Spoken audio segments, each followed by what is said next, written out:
Hello and welcome to Genius Indian. Friends, today we are going to discuss peak pricing. This is a term frequently used in economics and in marketplaces, and it is also known as surge pricing, dynamic pricing, demand pricing, or time based pricing. And it refers to a pricing strategy which businesses use to set flexible prices for products or services based on current market demands. It basically rises from the age old concept of price being a function of demand and supply. When the production capacity is fixed and the demand rises beyond that capacity, most companies and utilities increase the price to tame some demand. In other words, it's a form of congestion pricing mechanism where customers pay an additional fee during periods of high demand. Producers benefit from this because rising prices divert some peak demand to cheaper off peak periods. They also benefit because they don't have to install a bigger production facility to begin with. Rising prices automatically reduce the total amount of capacity needed at the peak. And it also reduces the amount of capacity lying idle at off peak times, thus resulting in a more efficient use of resources.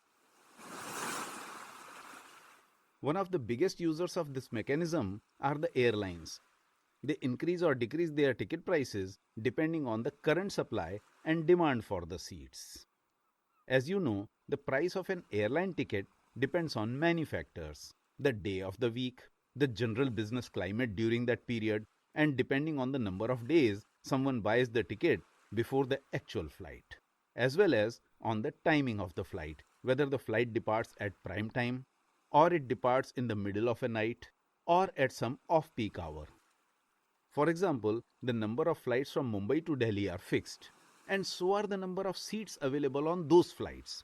So the flights during the peak hours cost more, whereas the flights departing during the middle of the night cost less.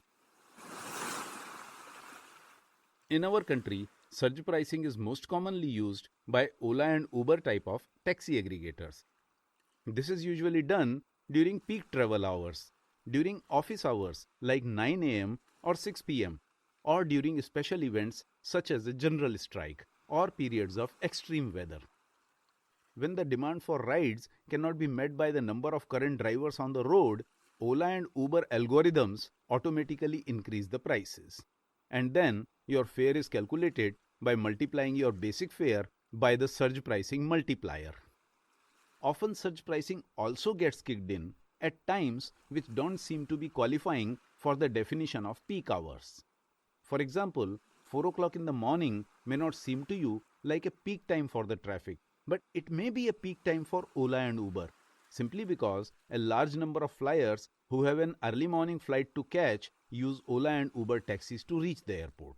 And hence, you might have to pay prices according to surge pricing mechanism even at such an early hour. As you can expect, there are many people who dislike the idea of peak pricing.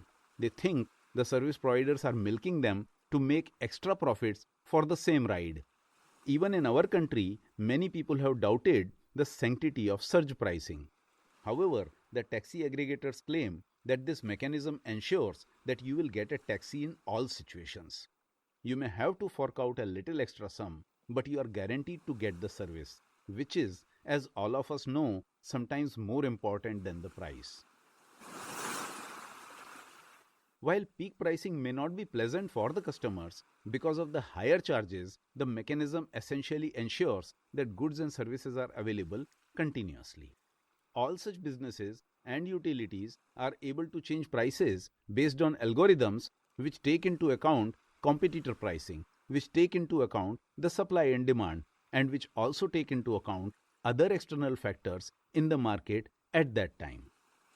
Each industry takes a slightly different approach to repricing based on its needs and the demand for the product. While nowadays Ola and Uber are the most visible examples of peak pricing in our country, the fact is time based pricing is the standard method of pricing in many other sectors, and especially in the tourism industry. Hotels charge high prices during the peak season, or during special event periods.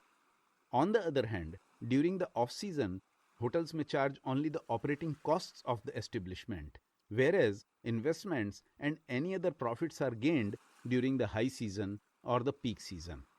So, if you happen to travel to Mahabaleshwar during the weekdays, it is possible a simple hotel room costs you 3000 rupees. But if you book the same room during the weekends, it is possible the same room costs you 1000 rupees extra, simply because there is a much larger demand during the weekends. And while in our country the toll rates are constant throughout the day, in some countries you have to pay higher toll rates in areas that have too much traffic congestion. These are called dynamic tolls, and some of them change tolls throughout the day with their rates being announced on dedicated websites. Opposite to surge pricing are flash discounts, which are offered by many retailers to induce extra buying. Sometimes retail outlets offer discounts to attract customers at off-peak hours. For example, there was a time when Big Bazaar used to pay rickshaw fare to the customers coming to shop at its outlets during afternoon, a time when generally the footfall is very low and the salespeople are sitting idle. Similarly, most liquor bars in India offer happy hour discount to customers to attract them to come and drink at a time when bars are generally empty. As a result, many people who are in search of cheaper drinks begin to drink right at 5 in the afternoon simply to take advantage of the happy hours. So friends, this was a brief introduction to the concept of peak pricing. In the next episode, I will be discussing some other topic, a topic that improves our understanding of the world, and a topic that helps us realize our true potential. So please don't miss it. And the best way not to miss it is to subscribe to Genius Indian channel. And the best way to spread this knowledge is to like and share the video. And the best way to help me improve the quality of my work is to provide your valuable feedback. And finally, the best way to end this conversation is to tell you thanks for watching.